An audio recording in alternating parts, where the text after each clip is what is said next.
Hello YouTube, welcome to another video on vehicle maintenance and some other things. This time we're going to be working with a 2013 Dodge Journey RT, and we'll be doing brakes and rotors on the front end. So to start off, we'll talk about the items that you're going to need to do this. So one of the big things that you'll need is either a lug wrench, could be a single or four-way, but the big thing is that you're going to need a 19mm in order to take off the lug nuts on the tire itself. I will say, if you're using a four-way lug wrench, make sure that you at least break the nuts free while the tire's still underground before lifting it up and putting it up on the jack stands. Otherwise the tire's just going to spin as you try to turn these. So if you're using the lug wrench, make sure that you have that. If you have the ability to use an air tool, 19mm air tool and socket, then you can lift it up and you can actually just get the nuts off using the air gun and the 19mm. Now if you're just doing brakes, all you need is a 13mm wrench, a standard screwdriver, and either a disc brake caliper tool or a C-clamp. Me personally, I like the C-clamp, though I have run into certain models of vehicles that I've had to use the brake caliper, but the C-clamp is just so much easier to use than this tool because the tool has so many different fittings and settings. But I'll show you how to recompress your caliper using a C-clamp once we get to that portion in the video. Now for this, I'm actually going to be doing the brakes and the rotors.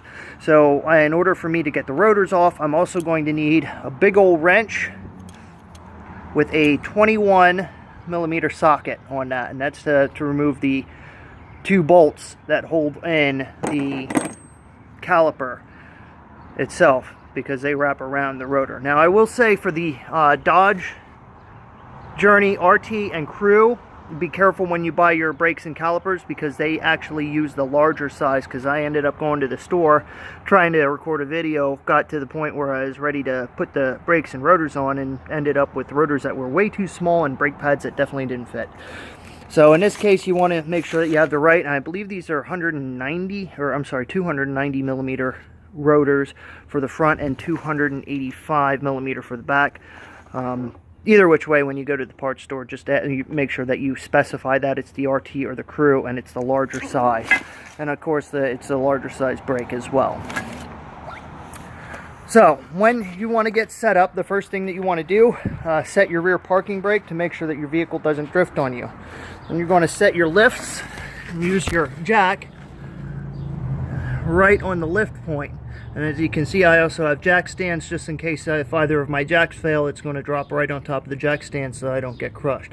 But it's the same on the driver's side as you're looking at here on the passenger side. Underneath there's a circular bolt that looks very similar to this one right here, but it's right underneath that jack, and you can see a little bit of the coloring on that. So the jack fits nicely right on there, and then you lift it right up until you get a little bit of a gap underneath the tire. Once you have your gap underneath your tire, you can start to remove it if you're using an air gun. Now again, if you're using a lug wrench or any type of manual tool, make sure that you at least break them free. And when I say break them free, that just means you get the wrench onto the lug, and then just do like a quarter turn or an eighth turn until it's able to be spun with your fingers to break it free. But if you're using an air tool, as you can see, we're just going to spin it right off, and you can dump it right out as you go along with it. Now you notice I did not say that you'll need brake and parts cleaner. I will say that you might want to have a bottle of it with you. I personally did not need it, because when I checked out my rotors and my brake pads, there was not any packing grease on them that would require me the necessity of having to wipe them down or clean them down. And I know there's going to be some comments that, well, you still have to wipe down and clean down the caliper. I don't like using brake and parts cleaner on the caliper, because the caliper, if you look right inside here, actually has a rubber boot. And that strong alcohol that's inside of them will dry out that rubber boot, and it'll essentially destroy your caliper. So for the little bit of dust that a brake and parts cleaner is going to knock off, that really isn't that big of a deal. If you're that worried about the dust that's inside of your caliper, get a plastic brush and brush it out, okay? You don't need this intense chemical blasting on it to get that off. Now, I will say you don't always need to replace your calipers every time you do a brake job, which is why the design of this is for two separate things. So, in this case, I'm replacing the rotors themselves primarily because I can feel that they are actually warped, and that's you can tell a warped rotor that when you're driving and you're putting slight pressure on the brake, the steering column starts to shimmy a little bit. Now, anybody who's a mechanic is going to tell you, well, that's not always brakes, okay? That could also be tire balance, that could also be a steering or a wheel bearing itself. However, I've been a mechanic long enough to be able to feel the difference and know the difference when it's a warped brake compared to when it's one of those other problems. So in this case, I'm positive that it's a warped rotor. Now, if you don't want to spend that much money, you can always get your rotor, pull it off, take it to a shop, and have them turned. It's usually like $10 to $20 per rotor to have them turned, and all that does is just regrind all this so it's nice and smooth. The positive side to doing your rotors turned is that it's rare that it would rewarp after it's warped once.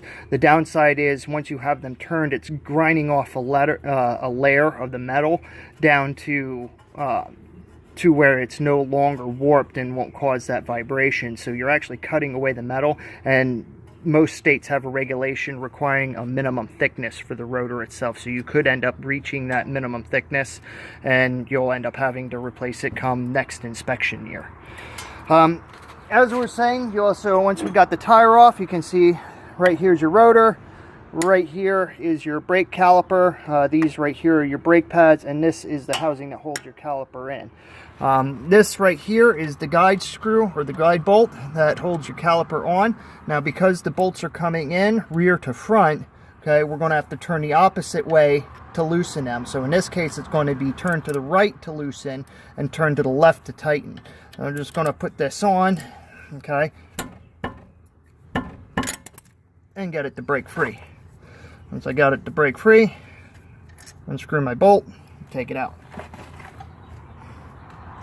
You want to set your bolts off to the side in a place that you're going to not lose them. The way I like to do it is when I flip the tire down, I put all of my lug nuts in the center, and then I start stacking my bolts into spokes that are around it. That way I know that I'm not going to kick them around when I'm working out here in my yard.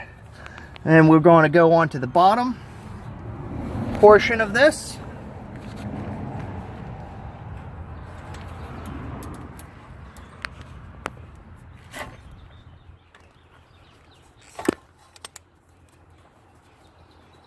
And just twist it loose right there.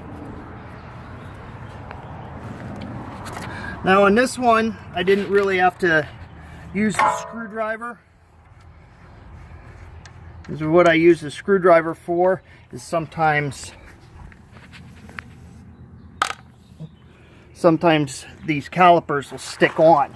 So you got to get down in this little groove with the screwdriver. This one's still sitting nice enough that it just pulled off, but you get your screwdriver down there, angle it down, and as you start to wiggle it, you'll see that the caliper pops right off.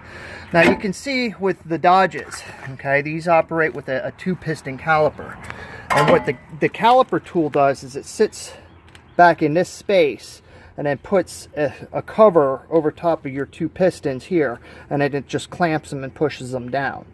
So what I use is the C-clamp, in which case all you have to do is set your caliper off to the side, and we'll start to remove our brake pads. And the brake pads themselves you can just grab and wiggle out. There's probably a little bit of a lock on here.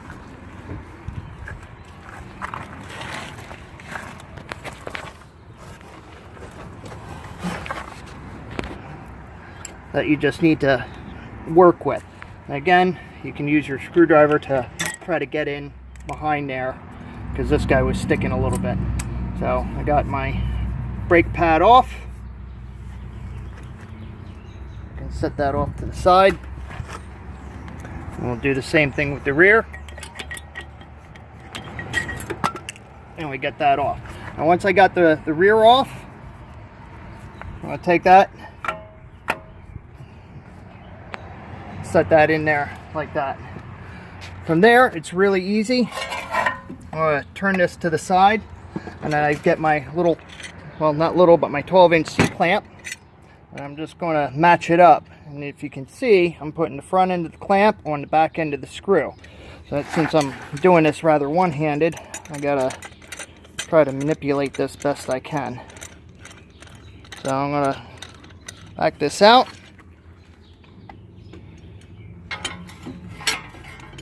Try to get this on.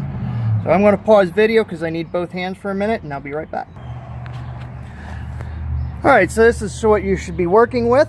You can see my C-clamp. It's resting directly on the bolt. I have the brake pad here, and I have the front end of the C-clamp sitting on there. And you can see when I was telling you about the rubber seals, which is why I don't like to use brake and parts cleaner, it's going to dry those out. Now before you start cranking these down, what you're going to want to do is you're going to want to pop the hood and open that up. Now I did that before I lifted up the car because I knew I was going to have to do that. And then right over here is your brake reservoir. You're going to take the cap off, and I just set it right above it so that we're ready. And what that does is alleviate the pressure. See, as you hit your brakes, the hydraulic fluid pushes through the lines and into those pistons, so those pistons start to fill up with fluid, which causes your brake reservoir to eventually go down. Now, if you've been keeping on top of your brake reservoir as you check it and see that it's low and you add to it, what's going to happen is once we recompress all of those pistons, this might overflow, okay, or might be over max, in which case you might need to get a vampire or a towel, preferably a shop towel or something that's not going to leave paper inside there, and soak up until you're back down to the max, to your maximum level line. But once you get there, you'll get your cap off. That way you're not putting too much back pressure on there to jam the system. Then you're going to slowly just twist on your C-clamp to get it to squeeze tight. And as you can see, it just slowly collapses the piston itself as you torque those down. Now, as you torque these, remember, slow and steady wins the race. So you're just going to keep on twisting slow. Again, since I only have one hand, we'll have to set this off because I can't really hold it. But you can see I'm just twisting really slow, and you can see that the C-clamp is actually compressing those caliper pistons back inside.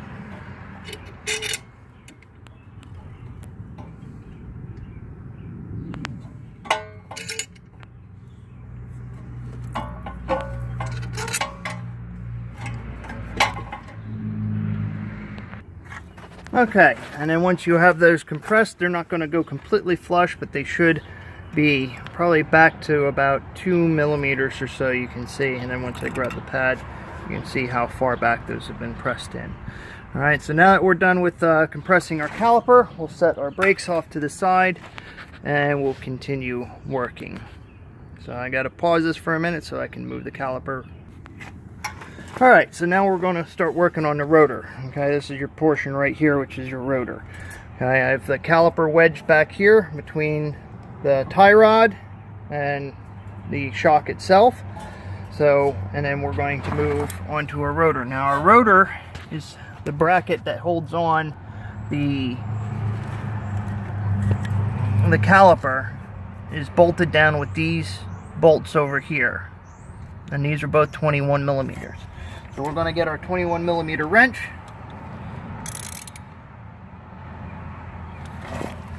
And again, they're coming in from the opposite way, so you got to remember, turn to the right to try to knock them off. And I'm going to need both hands on this one, so 1 minute and I'll be back.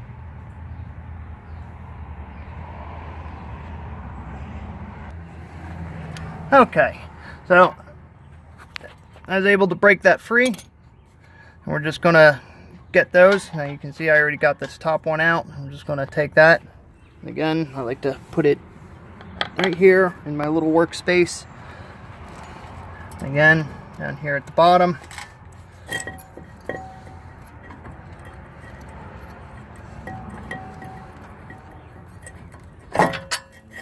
Get that out. Now I have the caliper bracket. I can just set that one off to the side, set the bolt down another workspace. Now we're at the caliper. The caliper should be able to come off. Okay, in this case it's a little bit rust welded, so I'm probably going to have to smack it a few times with a hammer to get it to break free. I didn't bring my hammer with, so we'll hang on for 1 minute. Be right back. Alright, so I'm back. Got my hammer. Now you can see this is going to sit right on top of here. Okay, anybody who tells you to use oil, break-free WD-40 or something on like this is probably not a good idea, because brakes operate off friction and you don't want a lubricant on something that's going to create friction. If you have to use it, yeah, you can, to get the rust to break away, but usually if you come around to the back end, okay, and you just give it a strike right here on the lip, it should break the rust free. Now we're not worried about damaging this old rotor, because we're just going to replace it. So you yank the rotor off, and you can set it off to the side. Now we're in a spot. See, I just use my thumb. I don't need brake and parts cleaner or anything else to get this stuff. And now we're at the area where we can start putting on our new rotor. Here is our new rotor.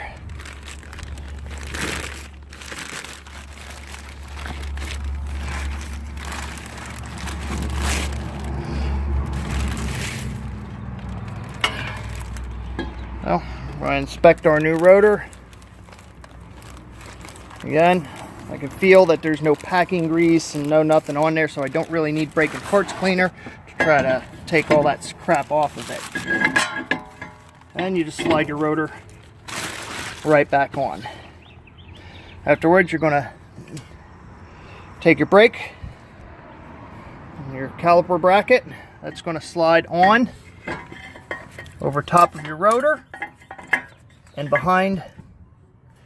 You can see that slides directly behind where the bracket bolts are. Okay, so we're got to put those bolts back in, so I got to pause this again. Alright, so here we are. You can see I fed the bolts in through the back, aligned it, and then got them on right there. Now if you want to use Loctite or anti-seize, well, not anti-seize, but Loctite or something to make sure that these bolts don't back out, because you definitely don't want them backing out, that's okay to do. I just put them on so tight that they're not going to back out. Then you're going to go with your 21mm socket. This time we want to rotate to the left. We are getting that where it needs to be.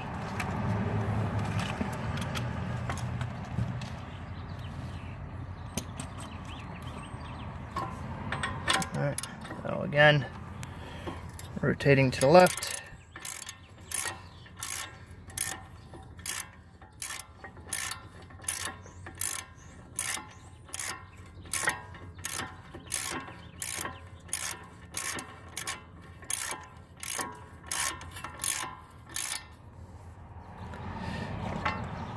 Alright.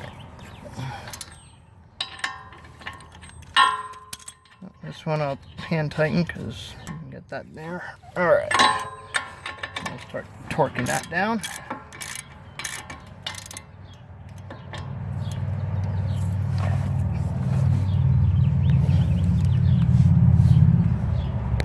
Alright.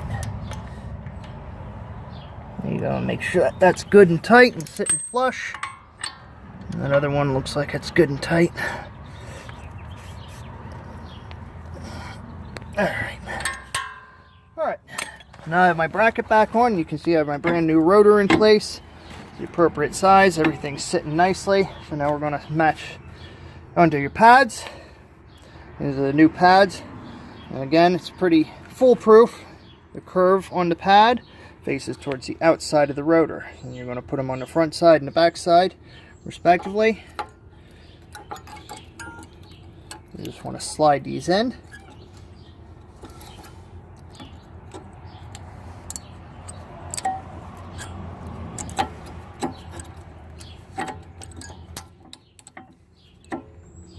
Alright, now as you see, there's metal retaining clips that are on there. the particular brake pad kit that I bought did not come with new ones, so I am reusing the old ones because the old ones are not broken. They may make things a little bit difficult for you to do if you're only using one hand, which I am, so I'm going to have to pause this so I can manipulate this clip. But essentially, you can see I'm just laying it in, aligning it, and I'm going to have to move this piece back so I can get the clip in there. Alright, and that's all it was. I just had to pull back on this retaining clip a little bit so I could get that to sit in, and this one also has the same retaining clip. So I angled up, put the tab in, push it down, and you can see how evenly this sits against the rotor. Alright, now we're going to flip around and we're going to do the exact same thing on the back side. So again, we'll find our curve, put it to the outside of the rotor, manipulate our pad so it angles in, and then try to manipulate on the bottom so that one also goes in. But once again, I think I'm going to need two hands. Oh, nope, that one went in. See? Now, if I can do it with one hand and you're working with both hands, I think it's pretty easy for you to do, okay? So, eventually I'll get myself a GoPro, that way I don't have to keep pausing these videos for you guys. But once we're all together, you can see that's nice, it's flush, it's set.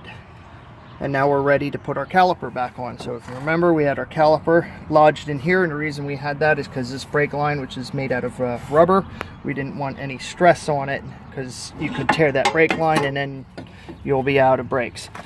Now we don't have to bleed the brakes because we didn't take any fluid out and we didn't lose any fluid.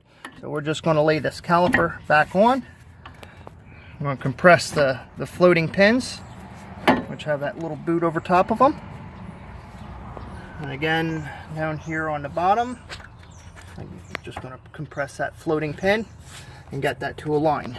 And once I'm aligned, I want to go over and get my bolt. If you remember, I store them right here in my workspace. A little bolt, I'll put that in. And then we just need to manipulate it around until we can get it to go and align and match up with the hole. And again, I'm doing all this one-handed, so it's really that easy for you to do.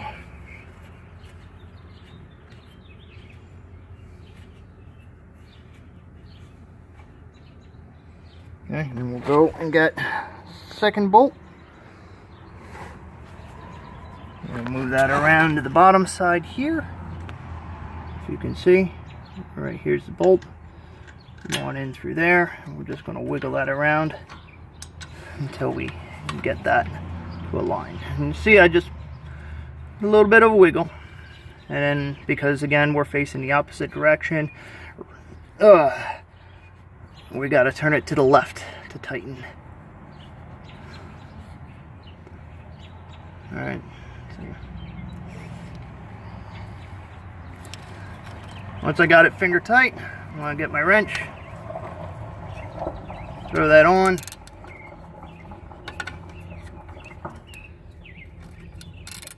and then torque these up. There. And you can see from my perspective, I am turning to the left. Alright, and now it's on there. Now what you'll notice is because we collapse those pistons, there's a lot of play in this. So remember, when you first start your car, before putting it in drive, pump your brakes 4 or 5 times until you feel them grab. And then once they grab, you know that these brakes have set. Then you're going to have to take it for a test drive and give a few good strong brakes. That's going to heat this up real quick to keep it from warping again. But that's how you set your brakes from once you do. Then all you're going to do is the exact same thing on the opposite side. Hope you enjoyed the video. If you have any questions, post comments. If you enjoyed it, press like and subscribe. Again, also with the fluid, make sure you double check your reservoir because we did compress all that fluid from the double piston back up through the brake line and back in through the master cylinder into the reservoir. So double check and make sure that your reservoir is not over master. If it is, you just siphon it out with a Vampire or use a towel, a good shop towel, to soak it up until you're below. Thanks for watching.